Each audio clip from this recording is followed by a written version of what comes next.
memberi kuasa bagi kami, untuk kami menjadi saksi-Mu, untuk kami menjadi alat-Mu, dan untuk menjadikan kami anak-anak pemenang di dalam Yesus Kristus. Terima kasih Tuhan Yesus, kami siap untuk bersorak, kami siap Tuhan untuk Engkau berkati kami melalui kuasa firman-Mu. Setiap kami yang hadir tempat ini, biarlah Tuhan berkat-Mu, kuasa-Mu terus mengalir dalam kehidupan kami. Di dalam nama Tuhan Yesus Kristus. Haleluya. Amin. Tetap siap. Berdiri ya. Kita katakan dengan iman, ku terima kuasa Tuhan. Haleluya.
Engkau yang memberikan damai bagi kami.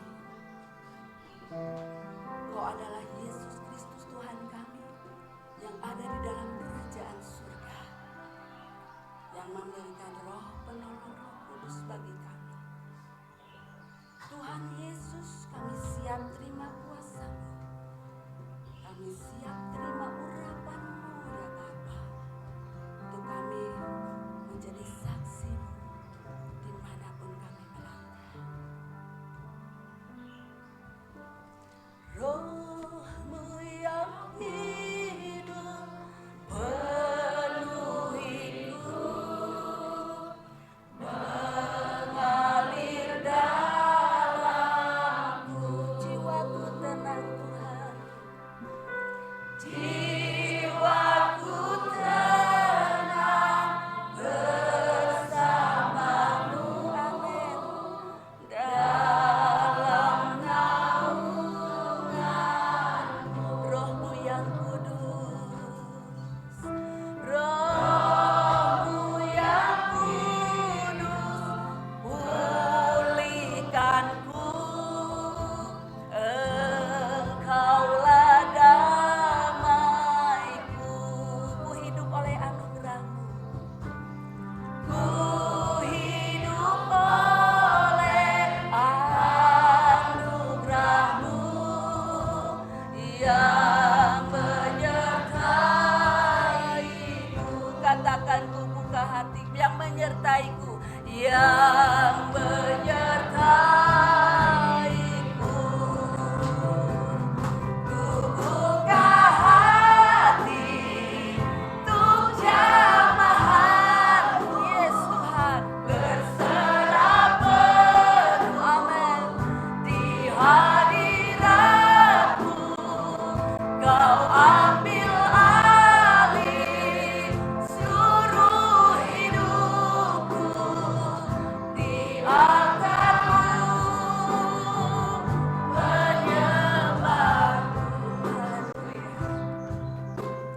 Roh-Mu yang hidup penuhiku, datang urapiku.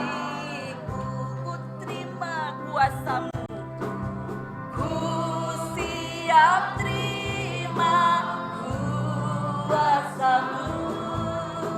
Hidupku bagi-Mu. Roh-Mu yang hidup, Roh-Mu yang hidup penuhiku, datang urapiku. Ku siap terima kuasa-Mu Tuhan, ku siap terima kuasa-Mu. Hidupku bagi-Mu, hidupku bagi. Sekali lagi katakan, Roh-Mu yang hidup, Roh-Mu yang hidup penuhiku, datang urapiku, datang urapiku. Ku siap terima kuasa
Roh Kudus, saya undang bangkit berdiri semuanya.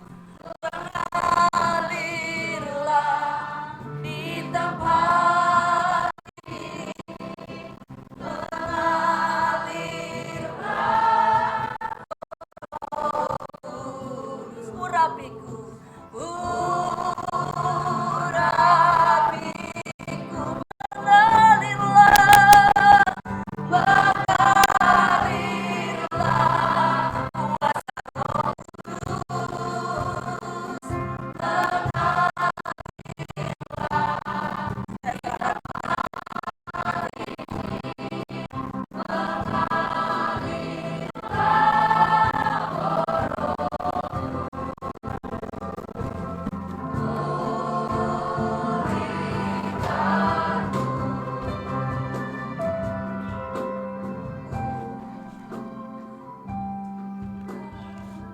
berikanku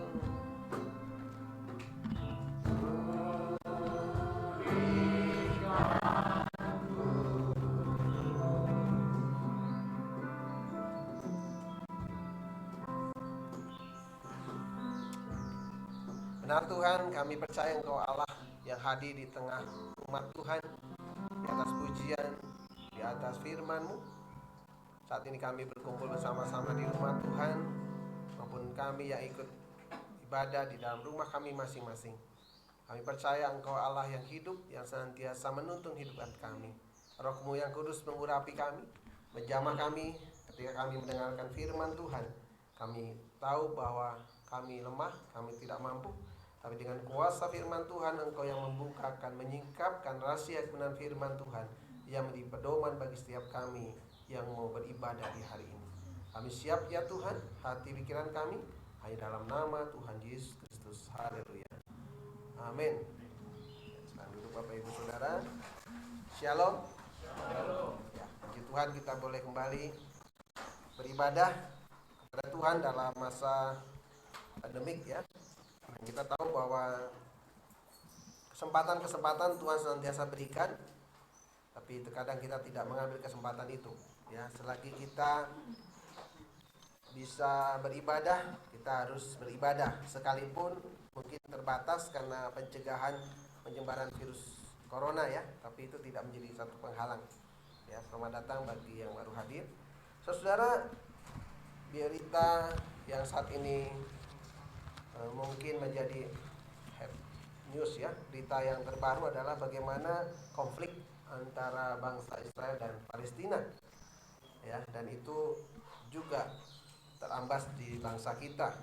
Tapi saudara, itu tidak menghambat kita untuk kita tetap beribadah kepada Tuhan. Saudara, kita hari ini bersama-sama memasuki hari Pentakosta. Bagi umat Kristiani, bahwa momen-momen itu adalah di mana kelahiran Tuhan Yesus, itu Natal, kematian Tuhan Yesus Jumat Agung, kebangkitan Tuhan Yesus itu Paskah, dan juga kenaikan Tuhan Yesus. Tetapi jangan lupa bahwa hari Pentakosta juga menjadi bagian rangkaian bagi orang percaya. Dan hari ini tepat 10 hari sesudah hari Paskah yang lalu, hari kebangkitan Tuhan Yesus dan hari kenaikan Tuhan Yesus ya, 10 hari. Karena hitungannya demikian ya. Pentakosta ya.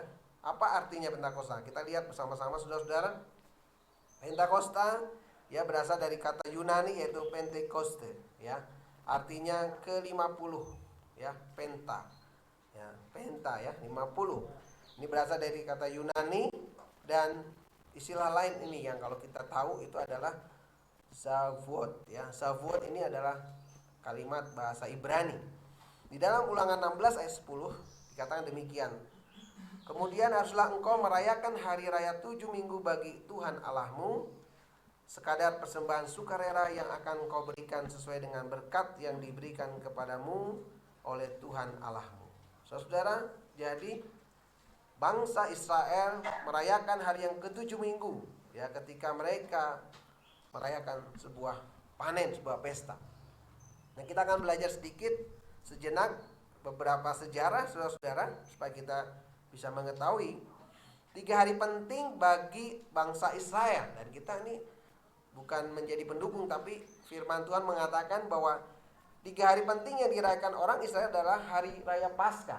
Ya, mereka merayakan Pesah dalam bahasa Ibrani.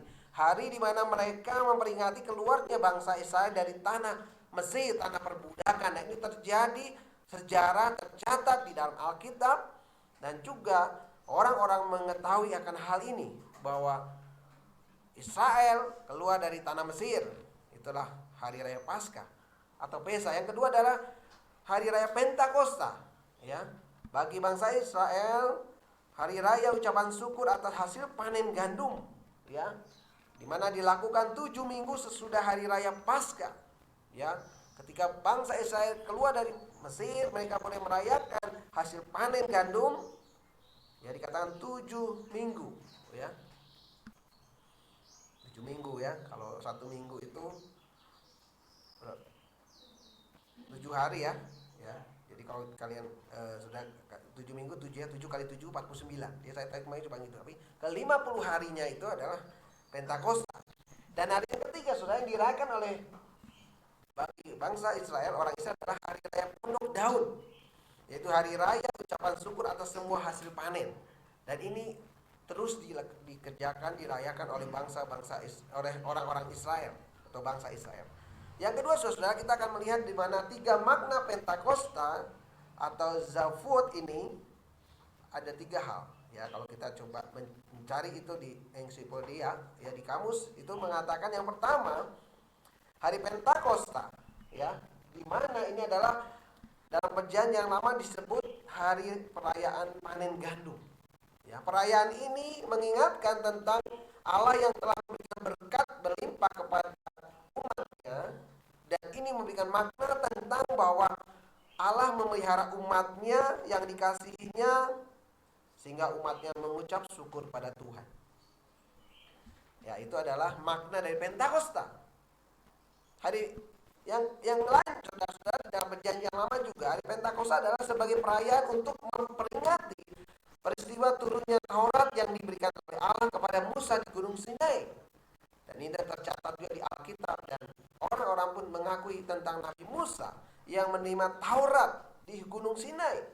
Itulah yang kedua, makna Pentakosta adalah turunnya Taurat Tuhan, ya, perintah Tuhan di Gunung Sinai kepada Musa dan bangsa Israel. Yang ketiga, dalam konteks perjanjian baru yang saat ini kita ada di dalamnya adalah Pentakosta, artinya pencurahan Roh Kudus. Ya, kita boleh nyanyikan tadi pujian tentang pencurahan Roh Kudus, karena itu terjadi beberapa ribu tahun yang lalu ketika Yesus naik ke sorga, dan 10 hari kemudian hari Pentakosta orang menunggu untuk janji Tuhan, dan tergenapilah hari pencurahan Roh Kudus. Saudara, kita akan buka dalam Kisah Para Rasul pasal yang kedua yang menjadi acuan kita bersama-sama. Saya coba mempersiapkannya. Kisah Rasul pasal 2 ayat 1 sampai dengan 11. Mari kita membaca bersama-sama. Yang melihat bersama-sama, saya akan bacakan. Demikian firman Tuhan. Ketika tiba hari Pentakosta, semua orang percaya berkumpul di satu tempat.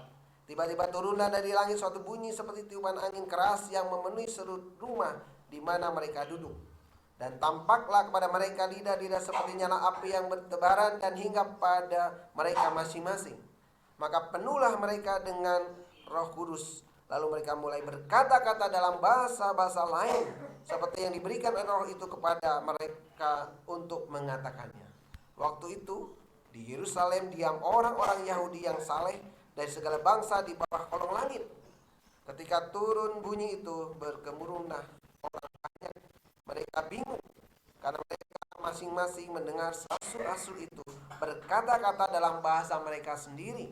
Mereka semua tercengang-cengang dan heran, lalu berkata, bukankah mereka semua yang berkata-kata itu orang Galilea? Bagaimana mungkin masing-masing mereka mendengar mereka berkata-kata dalam bahasa kita sendiri, yaitu bahasa yang kita pakai di negeri asal kita. Kita orang Parsia, Merdia, Elam, penduduk Mesopotamia, Yudea dan Kapodokia, Pontus dan Asia, Frigia dan Pamfilia, Mesir dan daerah-daerah Libya yang berdekatan dengan Kirene, pendatang-pendatang dari Roma. baik orang Yahudi maupun penganut agama Yahudi, orang Kreta dan orang Arab. Kita mendengar mereka berkata-kata dalam bahasa kita sendiri tentang perbuatan-perbuatan besar yang dilakukan Allah. Mereka semuanya tercengang-cengang dan sangat termangu-mangu sambil berkata seorang kepada yang lain, "Apakah artinya ini?" Tetapi orang lain menyindir mereka sedang mabuk oleh anggur manis. Saudara, kita bisa melihat saat ini bahwa memaknai Pentakosta ya adalah kehadiran Roh Kudus bagi orang-orang percaya. Ya, pencurahan Roh Kudus itu telah terjadi, saudara. Ya, sehingga ada juga mungkin boleh katakan sebuah gereja yang kalau toh mau merayakan Pentakosta, mereka akan berkumpul selama 10 hari ya, melakukan doa, pujian, penyembahan ya. Kita ada gereja yang demikiannya setiap hari ya, ada beston, ada doa. Saudara, itu tidaklah salah, itu positif, baik saja. Bagaimana orang mencoba merayakan Pentakosta? Yang pertama saya mau mengajak kita bahwa Pentakosta dengan kehadiran Roh Allah, Roh Kudus bagi orang percaya adalah yang pertama, Pentakosta memberikan keyakinan akan janji Tuhan. Saya kasih Tuhan, menjelang kenaikan Tuhan Yesus ke sorga, Ia memberikan pesan. Yesus memberikan perintah kepada para murid untuk menunggu janji Tuhan di Yerusalem. Ini sudah dibacakan pada waktu itu oleh Pendeta Tema, dan kemarin pun kita sudah melihat di dalam Lukas 24 ayat 49, demikian firman Tuhan. Aku akan mengirim kepadamu apa yang dijanjikan Bapakku, tetapi kamu harus tinggal di dalam kota ini sampai kamu diperlengkapi dengan kekuasaan dari tempat tinggi. Kamu diperlengkapi kekuasaan dari tempat tinggi. Jadi ketika itu Yesus sebelum naik ke surga, dia memberikan perintah, memberikan pesan untuk mereka tinggal di Yerusalem, menantikan kekuasaan dari tempat tinggi. Di dalam Injil Yohanes juga, Yesus berkata kepada murid-muridnya, Aku akan meminta kepada Bapa dan Dia akan memberikan kepadamu seorang penolong yang lain, supaya menyertai kamu selama-lamanya. Ya, penolong yang lain untuk menyertai umatnya selama-lamanya. Dan saudara, janji Tuhan ini, perintah Tuhan di Yerusalem, mereka berkumpul di hari Pentakosta, semua orang percaya di satu tempat. Kita baca ayat pertama, dan di ayat yang keempat, janji Tuhan tergenapi. Mereka berkumpul dan mereka dipenuhi dengan Roh Kudus. Di dalam ayat yang keempat dikatakan, maka penuhlah mereka dengan Roh Kudus. Lalu mereka mulai berkata dalam bahasa-bahasa lain seperti yang diberikan oleh Roh itu kepada mereka untuk mengatakannya. Janji Tuhan ketika hari Pentakosta, para murid berkumpul di satu tempat di Yerusalem, penuhlah mereka dengan Roh Kudus dan mereka berkata-kata dalam bahasa-bahasa lain. Saudara, para murid dapat berkata-kata dalam bahasa lain dengan maksud adalah supaya menyatakan perbuatan Allah yang besar, sehingga bisa diartikan, dipahami, dimengerti oleh orang-orang lain yang hadir di tempat itu tentang karya Allah yang besar. Sehingga di antara mereka berkata, bukan mereka semua berkata-kata itu adalah orang Galilea. Seharusnya tidak bisa berkata Persia, Elam, Yudea, bahkan dikatakan dari Arab, Persia. Saudara, bagaimana mungkin mereka berkata-kata dalam bahasa lain? Menurut tradisi perjanjian lama, ini menjadi sebuah sejarah bagi kita. Semua orang Yahudi itu berbagai tempat diaspora, namanya mereka tersebar, ya. Memang saat itu tersebar, ya, atau tersebar, tapi mereka kumpul tersebar terus. Ya. Mereka mau melakukan Pentakosta di Yerusalem. Mereka datang dari daerah, dari dikatakan bagaimana mungkin mereka memakai bahasa negeri asal kita, ya, dari berbagai tempat. Saudara, saya baca lagi ya, orang Partia, Mesopotamia, Yudea, ya, Pontus, Asia, ya, Mesir dan sebagainya. Mereka datang bersama-sama berkumpul di Yerusalem untuk menantikan janji Tuhan. Dan janji Tuhan tergenapi, mereka dipenuhi dengan Roh Kudus. Sekalipun di dalam ayat yang ke-9 ada orang yang menyindir, ada orang yang mencemooh, ada yang menganggap para rasul itu sedang mabuk anggur. Tetapi Petrus dengan jelas mengatakan, bagaimana mungkin pagi-pagi kami mabuk? Janji pencurahan Roh Kudus sudah dinyatakan, disampaikan ribuan tahun yang lalu. Nubuatan para nabi. Dan Allah menggenapinya pada hari Pentakosta. Nanti kita bisa lihat nubuatan daripada Nabi Yoel. Saudara, kadang kita harus sabar untuk menantikan janji Tuhan. Kita harus sabar untuk melihat nubuat Allah yang akan tergenapi mungkin ratusan ribuan tahun. Ketika Nabi Yesaya berkata akan ada seorang perempuan muda yang melahirkan seorang anak, dan anak itu akan disebut anaknya disebut Immanuel, ya, Allah yang ajaib, Raja yang perkasa, dan seterusnya. Juga berkata bahwa akan ada anak muda yang akan diurapi dipenuhi dengan Roh Kudus. Saudara, janji Tuhan tidak bisa dihalangi oleh apapun atau siapapun. Kita sebagai orang yang percaya pada Tuhan Yesus, kita tetap berpegang teguh pada janji Tuhan. Tuhan telah menggenapi janjinya kepada umatnya, akan memberikan seorang penolong, akan memberikan Roh Kudus, Roh Allah tinggal diam di dalam orang percaya. Kita dalam Yohanes juga. Saudara, Allah Immanuel, Allah yang menyertai umatnya, Allah yang hadir dalam kehidupan orang-orang percaya. Dimanapun orang percaya itu berada, dan saat ini masih berlaku, saudara. Kalau kita menghadapi situasi kondisi yang tidak menyenangkan, situasi kondisi yang mungkin mencoba menghalangi janji Tuhan, jangan ragu akan janji Tuhan yang pasti tergenapi bagi umatnya, bagi orang-orang yang menantikan janji Tuhan. Bangsa Israel sebagai bangsa pilihan Tuhan. Dan sampai hari ini kalau kita lihat media, meskipun dulu tidak ada media, kita tidak tahu apa yang terjadi di daerah sana Timur Tengah, Tuhan menyertai, Tuhan memelihara, Tuhan melindungi.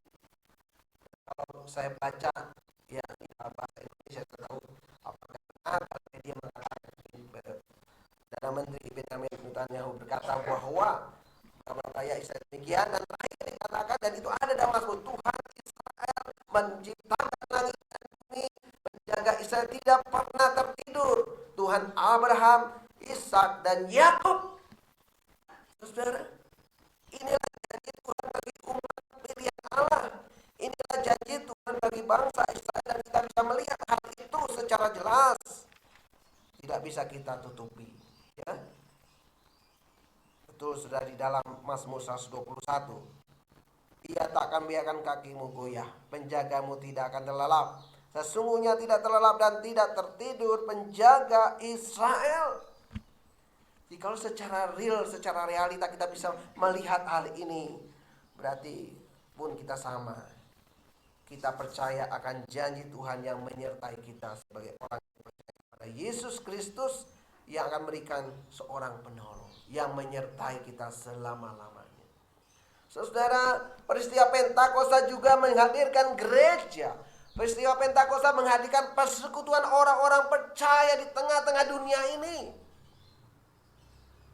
Kita sebagai gerejanya, bukan secara fisik, secara insan, secara manusia, di mana dikatakan 1-2 orang Yesus hadir, atau dikatakan dalam 1 Petrus, ya, kamu telah dipilih, dipanggil, ya, dari kegelapan menuju terang yang ajaib.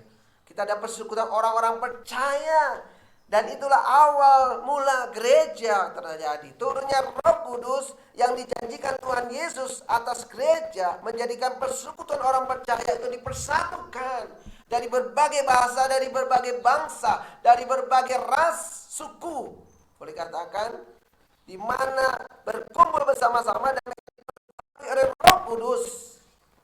Roh Kudus yang akan memimpin, Roh Kudus yang akan menyertai perjalanan umat Tuhan, perjalanan gereja Tuhan, perjalanan persekutuan orang-orang percaya untuk memperlebar misi kerajaan Allah, untuk menyebarkan misi kerajaan surga, di mana umat Tuhan sudah menikmati kerajaan surga dalam hidupnya.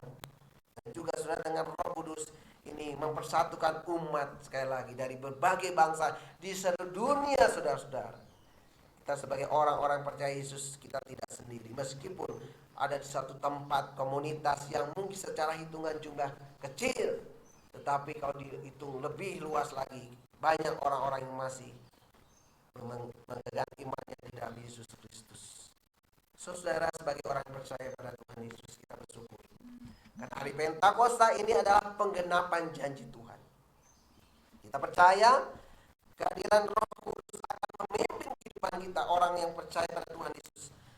Hidup kita dipakai Tuhan untuk menjadi alat Tuhan, untuk menyatakan karya Allah yang nyata bagi dunia saat ini. Saudara, kalau kita lihat pemenang-pemenang Nobel itu ya, itu orang-orang pintar dan orang-orang yang percaya pada Tuhan Yesus. Dan Tuhan memakai mereka, termasuk saudara dan saya. Kehadiran kita di tengah-tengah dunia ini menyatakan karya Allah itu terjadi, masih terjadi. Itu yang pertama, saudara. Pentakosta dan memberikan keyakinan akan janji Tuhan, dan kita harus percaya akan hal itu.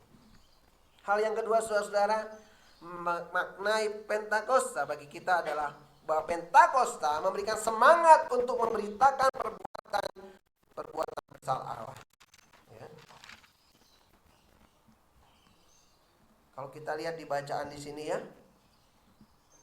kita mendengar mereka berkata-kata dalam bahasa mereka sendiri, kita sendiri tetap tentang perbuatan-perbuatan besar yang dilakukan oleh Allah. Saudara, sebelum penampakan dan kenaikan Tuhan Yesus, para murid, para pengikut Yesus, mereka takut. Mereka sedih karena ditinggal oleh guru mereka, kematian Yesus di kayu salib. Mereka bersembunyi di rumah. Mereka takut dengan orang-orang banyak, takut mereka ditangkap juga, takut mereka diadili juga, mungkin juga akan disalibkan bersama Yesus. Saudara, tetapi kita tahu peristiwa-peristiwa yang terjadi setelah Yesus bangkit. Yesus menampakkan dirinya selama 40 hari, menyatakan berulang-ulang untuk meyakinkan bahwa Yesus Tuhan yang hidup, bahwa Yesus Tuhan yang menang atas maut. Yesus menampakkan di para murid-muridnya sehingga iman para murid diteguhkan. Yesus, saudara, Pentakosta ini memberikan semangat untuk memberitakan kabar baik. Yang pertama ya, pencurahan Roh Kudus mengubah ketakutan para murid menjadi berani, mengubah duka cita para murid menjadi sukacita bagi para murid. Mereka siap untuk memberitakan Injil. Roh Kudus memberikan kekuatan, Roh Kudus memberikan keberanian, Roh Kudus memberikan kemampuan untuk para murid pergi ke semua penjuru dunia ini, melakukan pekerjaan besar Allah, menyatakan pekerjaan besar Allah. Dan mereka tidak hidup kembali lagi di dalam duka cita. Mereka tidak hidup di dalam kebimbangan. Mereka tidak hidup di dalam keraguan-raguan seperti Thomas yang mengatakan, kalau aku tidak mencucukkan tanganku ke bekas lubang paku, aku sekali-kali tidak percaya. Saudara, luar biasa. Pentakosta, kehadiran Roh Kudus memberikan semangat para murid untuk memberitakan kabar baik, kabar sukacita. Yesus bangkit dari antara mati. Yesus adalah Tuhan yang hidup, yang menebus umat manusia yang berdosa. Saudara, bagaimana tercatat di dalam Alkitab, para rasul dan para jemaat mula-mula pada waktu itu mereka berani menghadapi ancaman. Kita tahu banyak jemaat mula-mula, para rasul yang mati syahid.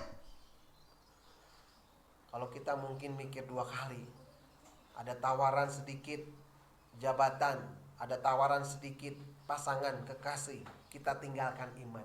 Padahal itu hanya sementara.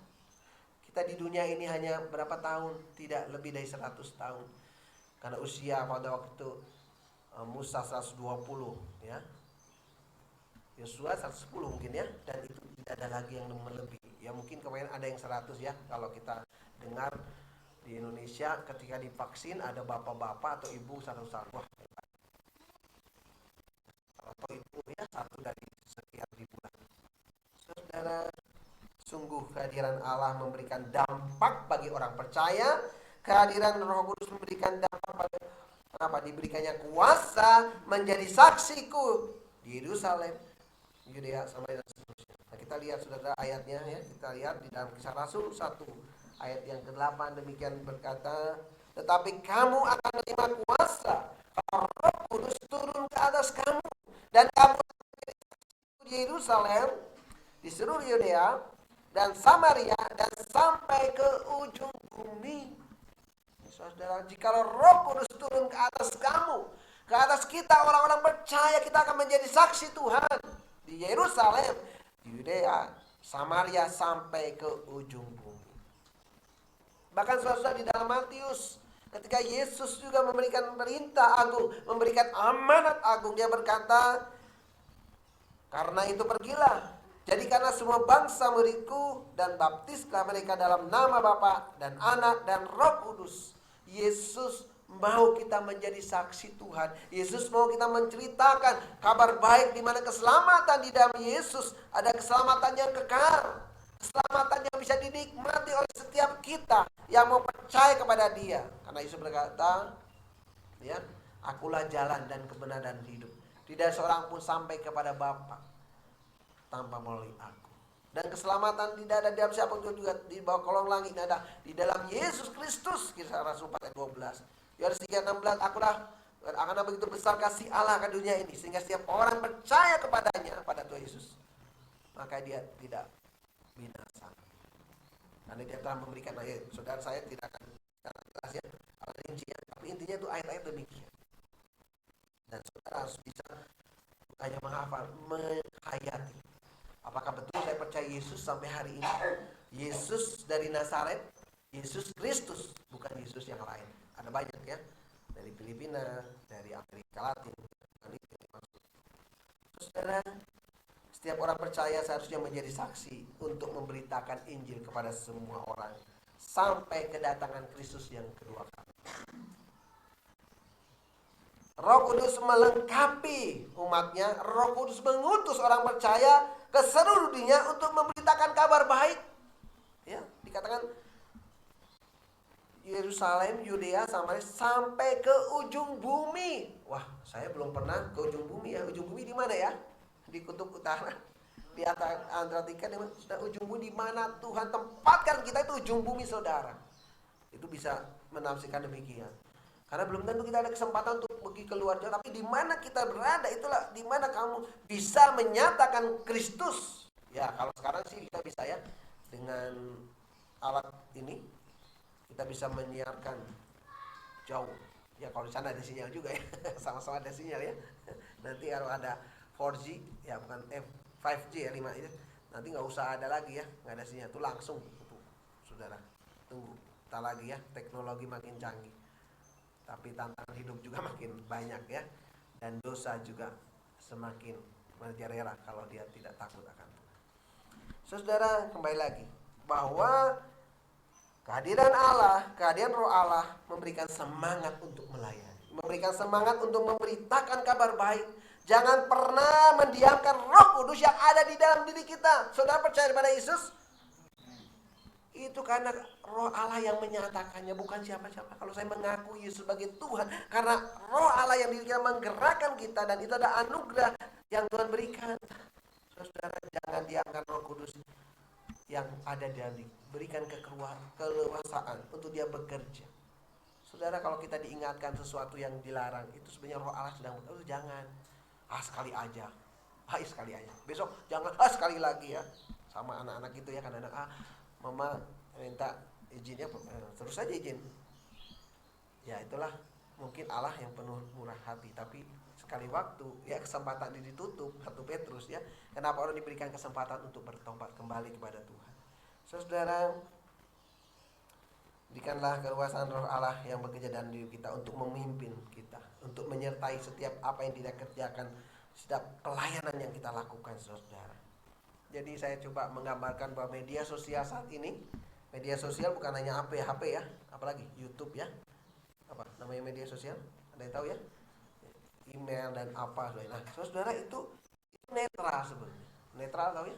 Tidak plus, tidak negatif. Tetapi orangnya yang menggunakannya yang itu bisa menyalahgunakan. Pintaran bisa digunakan untuk hal yang jahat, bisa digunakan untuk hal yang baik. Saudara, sebagai orang percaya kita harus bisa menggunakan media sosial, atau kita ada di tangan kita nih HP ini, untuk menjadi media kesaksian Tuhan. Media di mana kita bisa memberitakan Kristus bagi orang-orang yang belum mengenal Kristus. Media yang menceritakan tentang perbuatan-perbuatan Allah yang besar. Dan tidak sedikit orang yang berani juga menyatakan imannya, siapakah Tuhan Yesus, melalui media sosial. Tuhan yang dia kenal, yang telah memberikan keselamatan kekal, ya, terlepas dari sikap pribadi. Misalnya Yosef Paul-Jang, ya. Dan juga ada tokoh lain, Christian Place. Ada tokoh lain, Samfuddin Ibrahim. Banyak saudara-saudara yang mencoba menyatakan imannya bahwa Yesus adalah Tuhan. Dan kita sebagai umat Tuhan, kita pun harus punya kerinduan atau kewajiban untuk menyatakan siapa Yesus di tengah-tengah kehidupan kita. Itu poin yang 2A. Ya, di mana Pentakosta memberikan semangat untuk memberitakan perbuatan besar Allah. Yang pertama adalah semangat untuk memberitakan kabar baik. Yang kedua adalah bahwa kehadiran Roh Allah membawa pembaharuan bagi orang percaya. Membawa pembaharuan, membawa perubahan bagi orang percaya. Saudara, kalau kita lihat Petrus, rasul yang sangat sanguin, yang sangat energik, yang ketika itu, kalau aku tidak sekali-kali menyangkal engkau, ternyata Yesus, kamu akan, ketika ayam kokok berbunyi 3 kali, kamu sudah menyangkal aku. Saudara, 3 kali, dan itu terjadi. Petrus, murid Tuhan Yesus, yang menjadi lingkaran, di dalam lingkaran inti Yesus ada Yohanes, ada Yakobus, ada Petrus, betul ya? Dan Petrus menyangkal 3 kali, tapi bersyukur dia mengalami pertobatan. Sudah, kalau kita lihat di dalam Yohanes, nanti kita coba lihat sejenak. Ya, Kisah Rasul tetap dikasih tanda. Petrus kembali ke profesinya, ya, ya, menjadi penjala ikan. Di dalam Yohanes 21, ya, dalam ayat yang ketiga dan seterusnya dikatakan demikian. Kata Simon Petrus kepada mereka, aku pergi menangkap ikan. Kata mereka kepadanya, kami pergi juga dengan engkau. Mereka berangkat lalu naik ke perahu. Tetapi malam itu mereka tidak menangkap apa-apa. Ketika hari mulai siang, Yesus berdiri di pantai.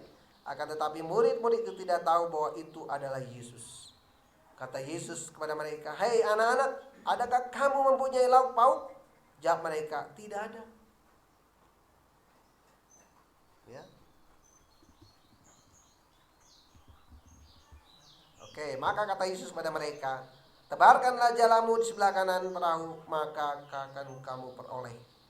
Lalu mereka menebarkannya, mereka tidak dapat menariknya lagi karena banyaknya ikan. Saudara, luar biasa. Petrus yang mau kembali pada profesi lamanya, dia mau kembali menjadi penjala ikan. Dia seorang yang sudah berpengalaman tetapi tidak menangkap apa-apa. Dia sudah semalaman. Tapi Yesus memberikan satu perintah, tebarkanlah ke sebelah kananmu, dan mereka mendapatkan banyak ikan. Saudara, luar biasa, saudara. Bukan hanya di situ, di dalam ayat yang selanjutnya, ya, ayat yang ke-15, sesudah sarapan Yesus berkata pada Simon Petrus, Simon, anak Yohanes, apakah engkau mengasihi aku lebih daripada mereka ini? Jawab Petrus kepadanya, benar Tuhan, engkau tahu bahwa aku mengasihi engkau. Kata Yesus kepadanya, gembalakanlah domba-domba. Saudara, Petrus yang saat itu bertemu dengan Tuhan Yesus, akhirnya dia menyatakan bahwa harusnya dia sungguh mengembalakan domba-domba Tuhan. Hari Pentakosta, hari kehadiran Tuhan, Roh Allah, Roh Kudus mengubah kehidupan Petrus. Pada waktu itu dia ada di situ dan Petrus berkhotbah kepada semua orang banyak yang tinggal di Yerusalem. Maka dalam ayat yang ke-14 pasal yang kedua Kisah Rasul mengatakan demikian. Maka bangkitlah Petrus berdiri dengan ke-11 rasul itu dan dengan suara nyaring yang berkata pada mereka, "Hei kamu orang Yahudi dan kamu semua yang tinggal di Yerusalem, ketahuilah dan camkanlah perkataanku ini." Ya, Petrus khotbah di Yerusalem dan dia berkata demikian, "Orang-orang ini tidak mabuk seperti yang kamu sangka, karena hari baru pukul 9. Tetapi itulah yang difirmankan Allah dengan perantaraan Nabi Yoel. Akan terjadi pada hari-hari terakhir, demikianlah firman Allah, bahwa aku akan mencurahkan rohku ke atas semua manusia. Maka anak-anakmu laki-laki dan perempuan akan bernubuat, dan teruna-terunamu akan mendapat penglihatan-penglihatan, dan orang-orangmu yang tua akan mendapat mimpi. Juga ke atas hamba-hambaku laki-laki dan perempuan akan kucurahkan rohku pada hari-hari itu, dan mereka akan bernubuat." Bisa dibaca selanjutnya. Saudara, Petrus mengalami perubahan ketika hari Pentakosta. Dan bahkan di ayat selanjutnya ya, kalau kita lihat Petrus berkata, "Kamu yang menjadikan Yesus disalibkan telah menjadi Tuhan dan Kristus," saudara-saudara. Dalam ayat yang ke-36. Jadi seluruh kaum Israel harus tahu dengan pasti bahwa Allah telah membawa Yesus yang kamu salibkan itu menjadi Tuhan dan Kristus. Saudara, luar biasa. Kita lihat ada berapa orang di sini?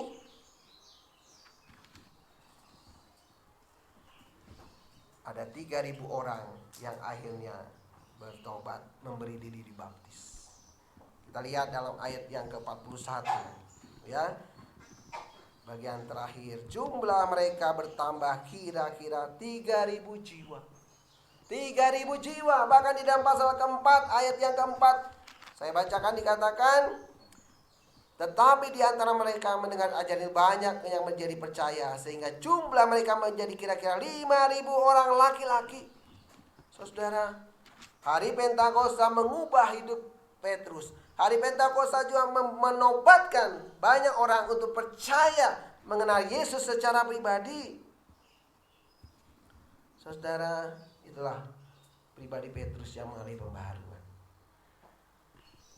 Kehadiran Roh Kudus juga saudara sudah mengubah kehidupan orang-orang percaya yang berkumpul pada waktu itu. Jemaat mula-mula.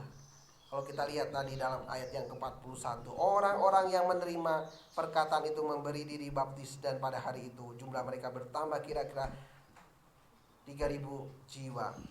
Ayat 42, mereka bertekun dalam pengajaran rasul-rasul dan dalam persekutuan, dan mereka selalu berkumpul untuk memecahkan roti dan berdoa. Saudara, kehidupan orang-orang percaya pada saat itu, jemaat mula-mula pada saat mereka bertekun di dalam pengajaran para rasul, di dalam persekutuan. Katakan juga mereka dalam ayat yang selanjutnya 44, "Dan semua orang telah menjadi percaya tetap bersatu, dan segala kepunyaan mereka adalah kepunyaan bersama. Dan selalu ada dari mereka yang menjual harta miliknya lalu membagi-bagikannya kepada semua orang sesuai dengan keperluan masing-masing." Orang-orang percaya pada waktu itu, jemaat mula-mula pada saat itu, mereka hidup bersatu. Mereka mau berkorban satu dengan yang lain. Dan juga di ayat yang terakhir 47, sambil memuji Allah dan mereka disukai semua orang. Dan tiap-tiap hari Tuhan menambah jumlah mereka dengan orang yang diselamatkan. Mereka disukai sebuah orang. Saudara, tentunya Roh Kudus mentransformasi orang-orang yang beriman pada Tuhan Yesus. Roh Kudus memperbaharui orang-orang yang mau percaya pada Tuhan Yesus. Mereka yang beriman kepada Yesus akan mengalami pembaruan dalam hidupnya.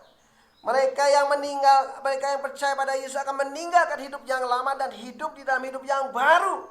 Orang yang hidup baru akan mengasihi Tuhan lebih dari apa yang dia miliki dalam hidupnya. Dan saat ini saudara, itu menjadi pertanyaan bagi orang-orang yang sungguh mengenal Tuhan Yesus. Apakah engkau mengasihi aku dari apa yang kamu miliki? Ketika Petrus ditanya sebanyak 3 kali, saudara, kalau kita lihat dalam Yohanes, apakah engkau sungguh-sungguh mengasihi aku? Kalau kita pelajari itu dalam ada bahasa agape, kasih yang penuh pengorbanan, dan akhirnya philia. Petrus yang bisa philia, kasih saudara. Nama saya dia tapi Petrus akhirnya menangis, sungguh Tuhan, aku benar-benar mengasihi engkau. Pertanyaannya, apakah saudara bertekun dalam pengajaran firman Tuhan? Ketika ada kesempatan untuk PA, ketika ada kesempatan untuk belajar firman Tuhan, kita mau bertekun di dalam belajar firman Tuhan.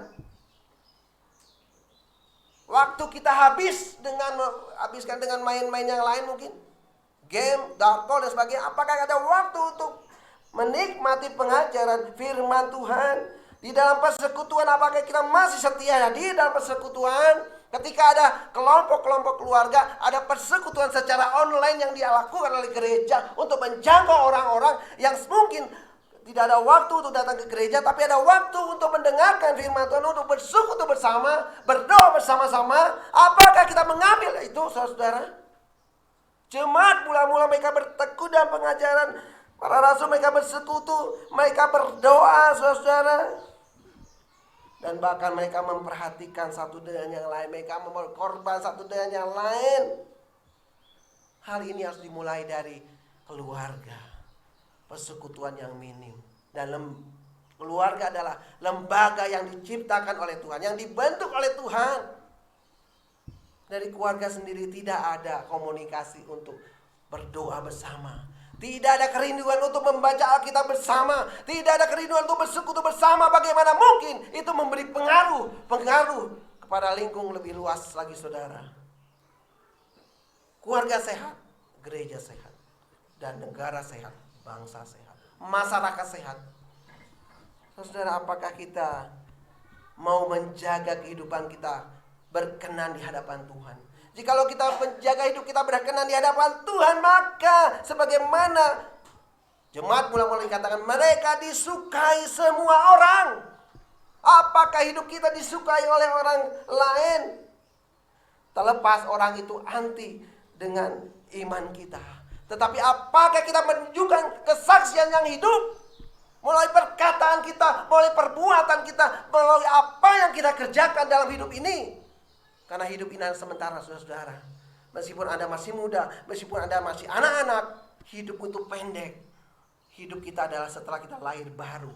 Ketika kita ditobatkan oleh Roh Kudus, kita mengalami pembaharuan, dan itulah awal hidup kita sampai kita dipanggil Tuhan. Dan kita tidak tahu sampai kapan kita dipanggil Tuhan. Saudara, pemaknaan yang kedua tadi bahwa Roh Kudus, kehadiran Roh Kudus Pentakosta itu membawa pembaharuan bagi orang percaya. Refleksikan diri kita, apakah saya sudah mengalami pembaharuan dengan setiap waktu yang Tuhan berikan dalam hidup saya? Saudara, masih banyak kesempatan untuk kita mengerjakan bagian saya dengan lebih baik. Hari Pentakosta atau kehadiran Roh Kudus bagi orang percaya adalah memberikan keyakinan akan janji Tuhan yang terus berlanjut sampai saat ini. Karena dia akan akan memberikan kesempatan untuk saudara-saudara atau orang-orang untuk bertobat. Dan yang kedua, saudara, kehadiran Roh Kudus memberikan semangat bagi orang percaya untuk memberitakan kabar baik, untuk menjadi saksi Tuhan bahwa karya Allah masih berlaku dan kasih kita nikmati sampai hari, karena Allah kita adalah Allah Immanuel, Allah yang menyertai kita. Selamat hari Pentakosta, Tuhan Yesus memberkati. Amin.